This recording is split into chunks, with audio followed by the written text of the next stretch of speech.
Bonjour à tous, ravie de vous retrouver pour une nouvelle édition du Morning Care qui ne vous abandonne pas pendant les vacances de Noël. Donc aujourd'hui, je vais vous parler de ce que l'on appelle dans notre jargon la natalophobie. Alors je ne sais pas si vous savez ce que c'est que la natalophobie.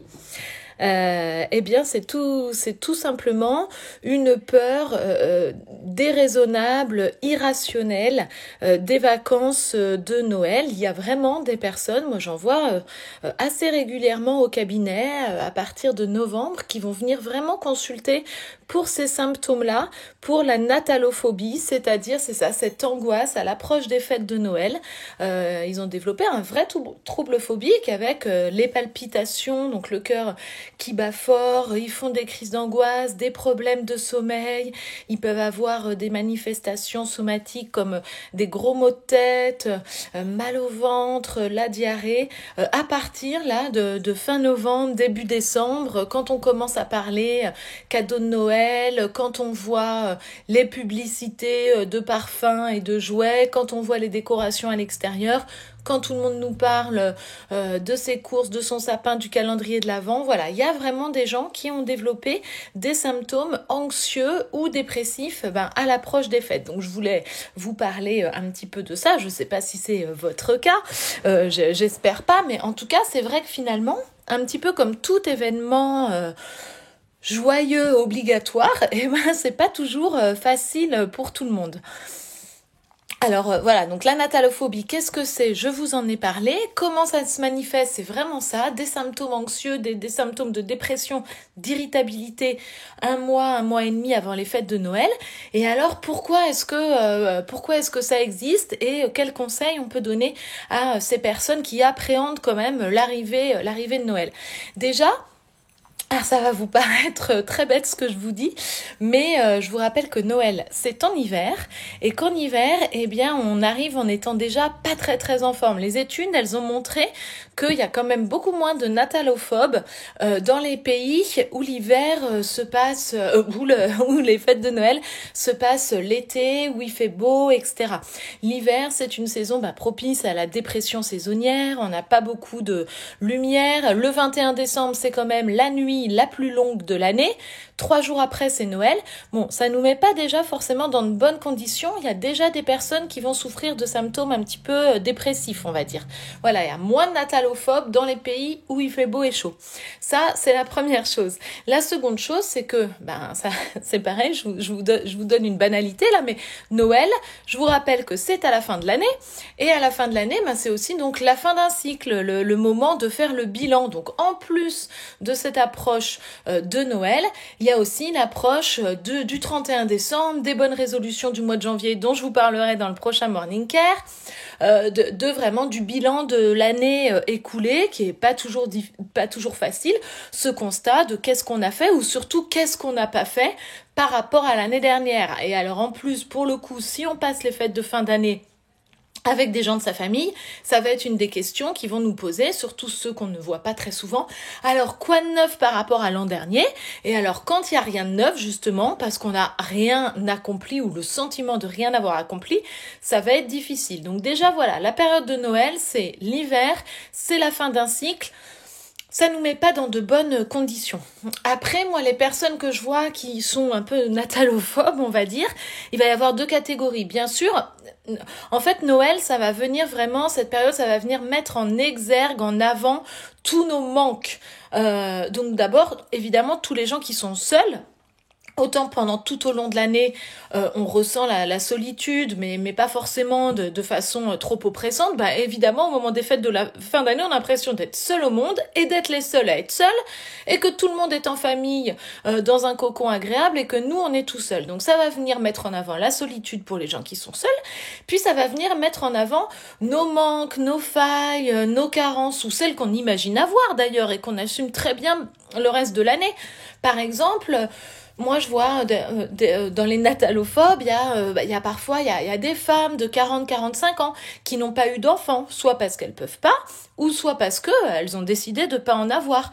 Autant pendant toute l'année, c'est pas un choix, enfin c'est un choix qu'elles arrivent à assumer. Puis quand vient la période de Noël, avec les neveux, les cousins, etc., les gens qui lui demandent bah alors et toi c'est pour quand, voilà, ça vient mettre en avant ce manque assumé ou non, voulu ou non, d'enfants. Pareil sur l'argent, ben, les gens qui ont des difficultés financières, ils vont peut-être pouvoir gérer pendant toute l'année, qu'un cas, mais au moment de Noël, ça vient mettre en avant le manque d'argent. On a toujours la pression de se dire qu'on va pas réussir à faire les cadeaux, pas le beau cadeau, le neveu, il veut la dernière PlayStation et ça coûte trop cher et pourtant il l'a mis sur sa liste, comment est-ce qu'on va faire?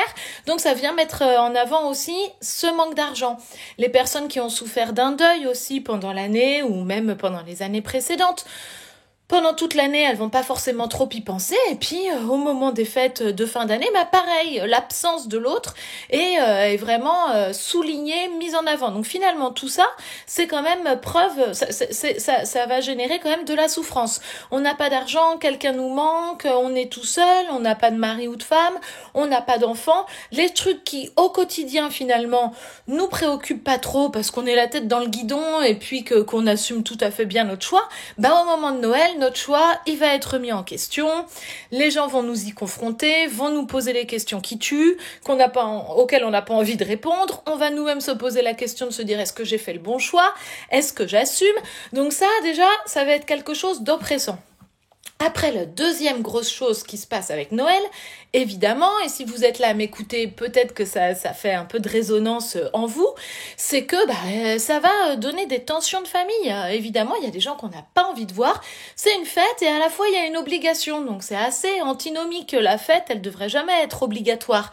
Si on invite Tata Pauline, on est obligé d'inviter le tonton Michel qui va avec, et peut-être qu'avec tonton Michel, ça se passe mal, peut-être qu'il y a un secret de famille, qu'il y a eu quelque chose qui nous a pas plu, et donc voilà, on se retrouve finalement obligé aussi d'être avec des personnes avec lesquelles c'est difficile, où il y a des non-dits, et où il va falloir faire bonne figure, et ça, c'est très difficile. Donc ça, c'est le deuxième grosse difficulté, les tensions familiales. Et enfin, la dernière difficulté, moi, que je vois dans ces fêtes de Noël, c'est la pression sociale, la pression de l'entourage, très très exacerbée ces dernières années par les réseaux sociaux. Cette pression qui nous fait nous dire, mais mince, je suis la seule à avoir une famille complètement dysfonctionnelle et insupportable ou quoi? J'ai l'impression que tout le monde passe un Noël génial, les sapins sont plus beaux chez les autres que chez moi, les cadeaux sont meilleurs, le repas est plus fastueux. On a l'impression que on est les seuls pour qui ça va pas, et en plus on n'ose pas le dire que ça va pas. Ça se fait pas, c'est tabou de dire qu'on a passé un Noël pourri, que notre famille, on a du mal avec eux, que on a hâte que ça se termine et vivement le mois de janvier. Tout le monde a l'air d'adorer Noël, donc double pression. On n'ose pas le dire, que nous, ça n'est pas notre cas. Et en plus, malgré tout, on a envie de donner cette image de famille parfaite, de poster les chouettes photos qui vont bien sur les réseaux sociaux. Et donc tout ça, ça va rentrer en contradiction et ça va nous mettre dans un état pas forcément génial, le jour où Noël arrive. Voilà, donc c'est tout ça qui explique que chez des gens, ça peut vraiment susciter de la tension, de l'angoisse et peut-être même exploser le soir de Noël. À Noël, je vous rappelle aussi qu'il y a de la consommation d'alcool au sein des familles et que ça, c'est aussi une bonne, entre guillemets, façon de se désinhiber.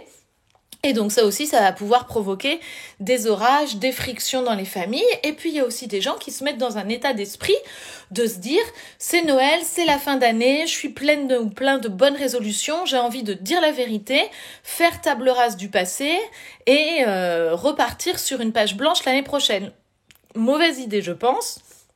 Les gens qui ont décidé d'utiliser Noël pour tout balancer à leur famille ou à leurs proches afin de repartir sur une bonne base, je pense pas que ce soit une très bonne idée. Et ça sera peut-être mon premier conseil. Ça va vous paraître peut-être un petit peu surprenant. Mon premier conseil, Morgane me dit l'alcool c'est mal. Bon Morgane, je te connais, tu as raison, fais attention pendant les fêtes de famille. Alors, mon premier conseil, ça serait vraiment, ça va vous paraître surprenant, mais non, j'irai pas jusqu'à dire d'être hypocrite, mais pas loin. C'est vraiment pas la bonne journée ou la bonne période pour tout balancer à votre entourage. On attend le mois de janvier, on tourne sa langue 7 fois dans la bouche avant de parler, on essaye autant que faire se peut de faire bonne figure. Les gens ne sont pas dans leur état normal au moment des fêtes de fin d'année, donc ils ne vont pas supporter ce que vous allez avoir, à ce que vous allez leur renvoyer. C'est vraiment pas le moment de faire le bilan et de régler ses comptes avec sa famille ou avec ses proches. Croyez-moi, on attend quelques semaines. Vous vous posez, vous y réfléchissez, ne soyez pas impulsif, donc essayez dans la mesure du possible de faire bonne figure. Du coup, j'en viens à mon second conseil. Faire bonne figure de 17h à 2h du matin, eh bien, ça n'est pas évident, donc je vous dirais de privilégier la qualité à la quantité. On n'est pas obligé de passer 8 heures à table avec sa famille si y a des membres de sa famille qu'on n'aime pas. Vous savez, autant ses amis, on est quand même censé les aimer puisqu'on les a choisis, donc on doit assumer notre choix et aimer nos amis, autant notre famille, il faut assumer de pas l'aimer. Il peut y avoir des membres de sa famille avec qui on ne s'entend pas, que l'on n'aime pas, qu'on n'apprécie pas. C'est pas grave, il faut pas culpabiliser pour ça. En ce cas, privilégiez la qualité à la quantité. Vous trouvez une solution, vous n'allez qu'à l'apéritif, ou vous n'allez qu'au dessert, ou vous faites un brunch le lendemain midi un peu rapide, afin de pouvoir tenir le coup justement pendant 2-3 heures et faire bonne figure sans péter les plombs, on va dire. Voilà, ça c'était mon second conseil. Le troisième conseil, eh bien, c'est quand même d'essayer d'identifier quelqu'un avec qui vous vous entendez bien dans la famille pour oser lui en parler. Tu sais, j'ai des problèmes d'argent, je vais pas pouvoir faire de cadeaux de Noël. Est-ce que je peux en échange t'aider à faire la cuisine, à dresser la table? Est-ce que cette année, on peut se dire que chacun fait un plat ou un gâteau et que c'est ça le cadeau et on s'offre pas de cadeau? Bon, essayez de chercher des solutions avec un membre de la famille qui vous comprend. Pareil s'il y a des tensions de famille, pareil si vous avez un choix de vie que vous n'assumez pas ou qui vous pose encore des difficultés, quand même parlez-en avec quelqu'un.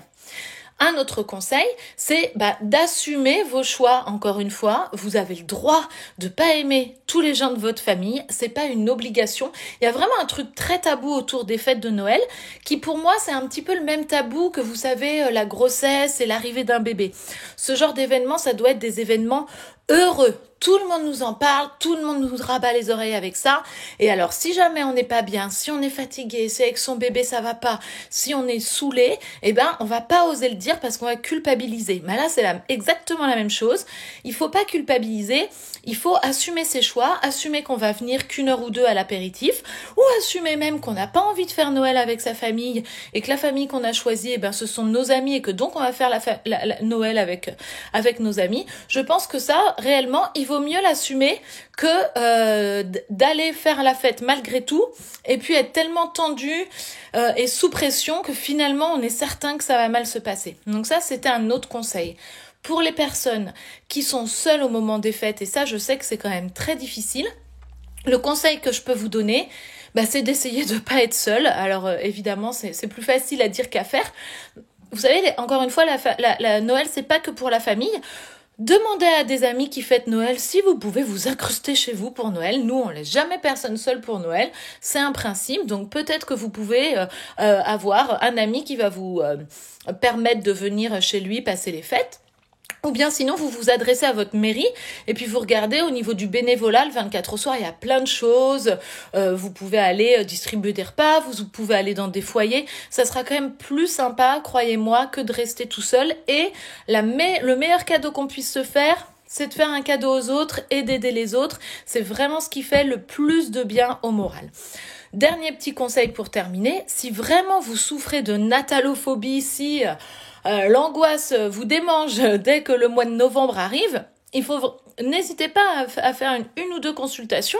Vous n'êtes pas obligé, ou même en téléconsultation, n'est-ce pas? Vous n'êtes pas obligé de partir pour un suivi de psychothérapie pour 10 ans, mais faire 2-3 séances. Moi, j'ai des personnes qui ne venaient que pour ça. Faire 2-3 séances avant les fêtes pour se briefer, pour se coacher, pour réfléchir un peu à la conduite à tenir, comment est-ce qu'on va assumer nos choix et qu'est-ce qu'on va dire à tonton Gaston. Eh ben, croyez-moi, c'est vraiment une très bonne chose. Ça vous rebooste et ça vous donne quelques règles simples à suivre pendant les fêtes. Voilà, bon, j'espère avoir pu vous aider, vous intéresser sur le sujet de la natalophobie. Je crois que je vous retrouve bientôt pour vous parler des bonnes résolutions de l'année 2021. Voilà, je vous dis une très bonne journée et si je ne vous vois pas avant Noël, je ne me souviens plus si on se revoit ou pas, je vous souhaite de bonnes fêtes, bien sûr. Au revoir.